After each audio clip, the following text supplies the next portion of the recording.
Ecuador vivió ayer una jornada de terror con el ataque simultáneo de grupos armados que atemorizaron a la población, asaltaron centros comerciales, tomaron las calles, incluso un grupo irrumpió en una transmisión en vivo de un canal de televisión en Guayaquil, que es la segunda ciudad en importancia después de la capital de Quito, en Ecuador, convertida, por cierto, en el epicentro de los ataques de grupos del crimen organizado que las autoridades no dudaron en calificar como terrorista.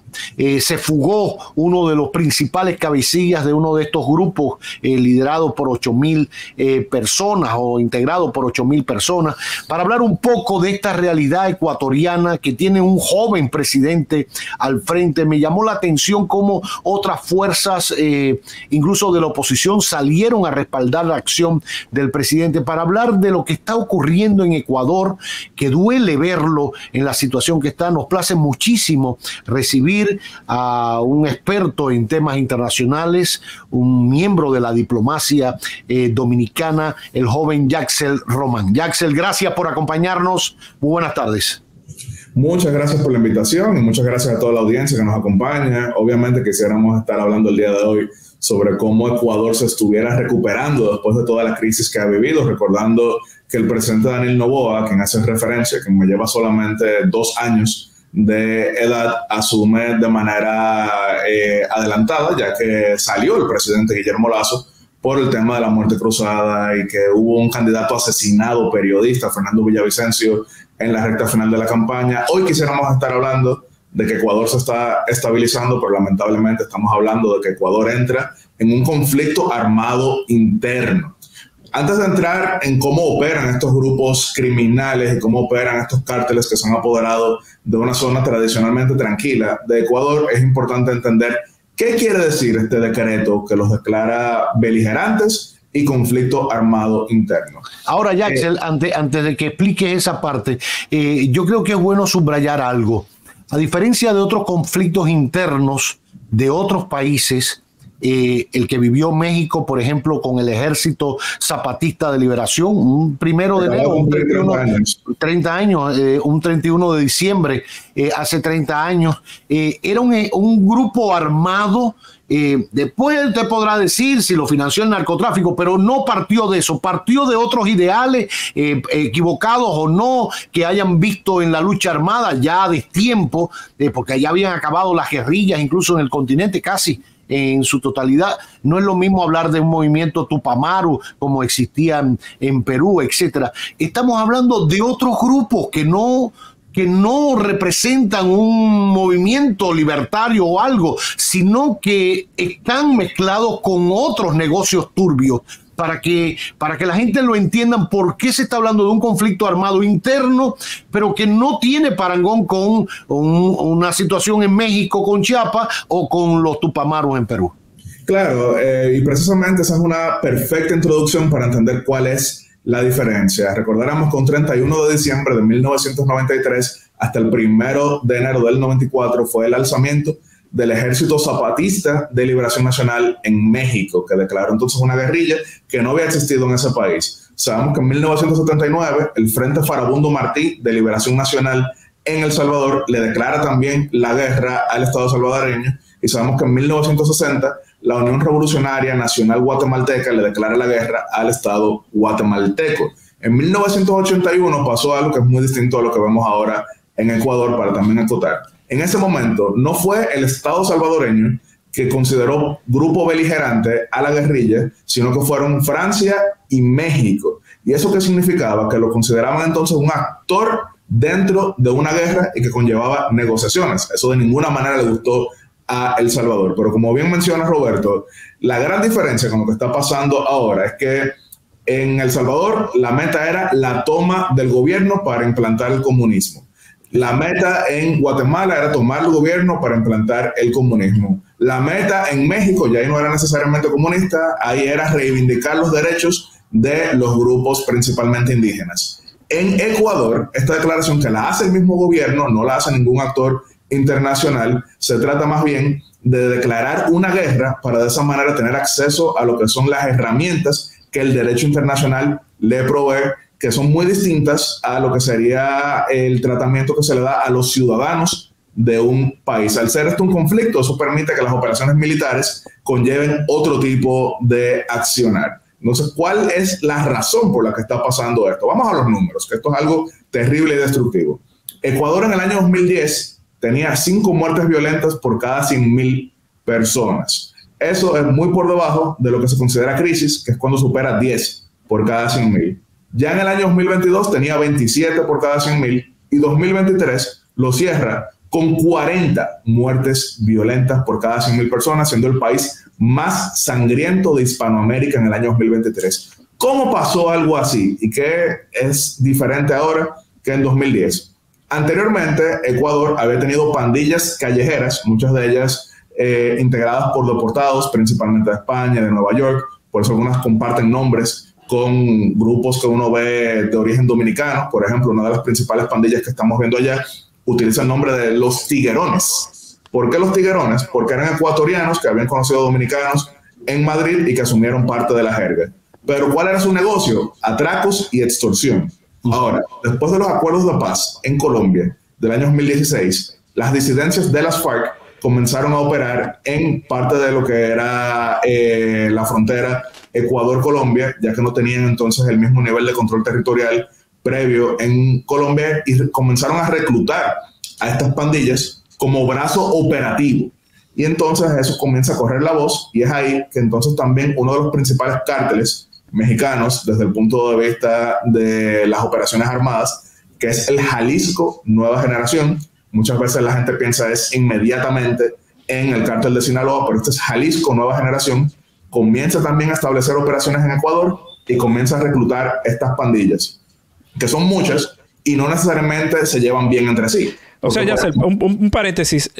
Estas bandas ecuatorianas son financiadas por el narcotráfico en México. Sí, efectivamente, son subsidiarias. Porque son subsidiarias, porque sabemos que, por ejemplo, México no tiene una gran producción de narcóticos para llevar a Estados Unidos desde el punto de vista lucrativo.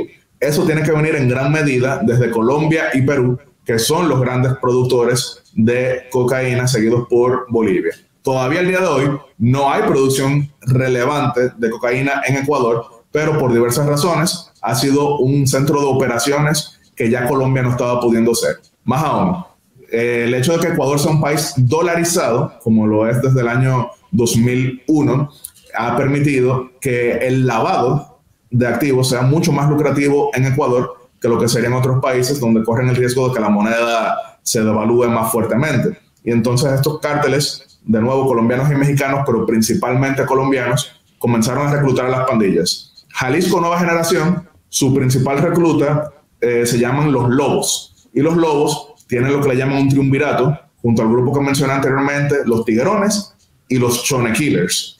Y a quien tienen como su principal rival, y esto es importante para entender lo que está pasando, es al grupo llamado los Choneros.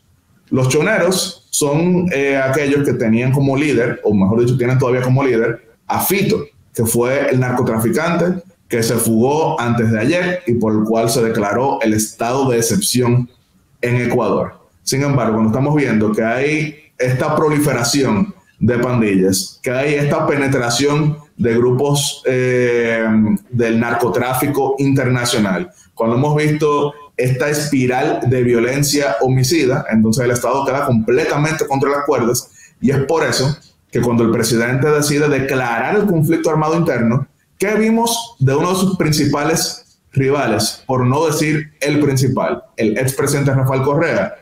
Todo mi apoyo, señor presidente. Era lo que decía, escúchame que te interrumpa al inicio, que me llamó la atención, Jaxel, que no porque no lo pensara, sino porque, bueno, a veces uno se vuelve un poquito pesimista con el tema de la calidad del político, porque como siempre está en campaña y ya sabemos Correa y todo lo que ha hecho, dejado de hacer, y fuera, adentro, etcétera, uno dice, bueno, no va a pasar. Y pasa que a la hora de salvar la patria, cuando se habla de nación, hay que echar a un lado los intereses puntuales, personales, políticos o politiqueros, y centrarnos solo en uno, y me llamó la atención ayer que él saliera públicamente a respaldar a Noboa, tan joven presidente, para unificarse en un sentido y enfrentar la situación que se estaba presentando. Claro, porque está corriendo el riesgo de que Ecuador se convierta en un estado completamente fallido. Y obviamente, aunque uno tiene meta política de gobernar un estado, cuando ya ese estado deja de existir prácticamente, ¿qué es lo que uno va a gobernar? ¿Qué uno gobierna en Haití, por ejemplo? Claro. Completamente por las pandillas. Obviamente, el presidente Correa ha emitido sus opiniones sobre lo que se debe hacer y demás, pero está apoyando al gobierno. Ahora, hay muchos debates sobre cómo llegó a pasar algo así en Ecuador. ¿Cómo fue que encontraron semejante terreno fértil? Repito, ahí no hay una explicación única, no hay una sola razón de cómo un país llega a semejante situación. Incluso, como recordarán algunos, la famosa frase de Mario Vargas Llosa en su memorable novela, cuando dice que en qué momento fue que se jodió Perú. Claro. Es difícil uno decir en qué momento se jodió Ecuador, es un solo factor, y me disculpan si en la radio nos sancionan por haber utilizado la palabra J. No hay un solo momento en el que suceda algo como ello, pero cuando sumamos todo esto, entonces se da la constelación, porque repito, ya existían las pandillas, pero mayormente eran atracadores en un momento que incluso el presidente Correa hizo un acuerdo con ellos cuando gobernaba para, ante todo, involucrarlos en las políticas públicas. Ahí vimos ese gran descenso. Pero ahora cuando llega dinero que nunca en su vida han visto, entonces comienzan a actuar de manera muy sanguinaria, porque repito, el negocio gigantesco del narcotráfico, principalmente colombiano y mexicano, es algo que no conocen la mayoría de países. Para que entiendan, aquí en República Dominicana eso nunca ha llegado, porque aquí nunca ha sido base de operaciones. Aquí ha sido más que todo punto de lavado modesto, incluso en comparación con lo que sucede en Sudamérica, y de tránsito hacia Estados Unidos. Aquí no hay cárteles operando, y lo más cercano que hemos visto en ese sentido fue la ejecución de la matanza de Paya en el año 2008, que eso sí fue una ejecución por parte principalmente de colombianos.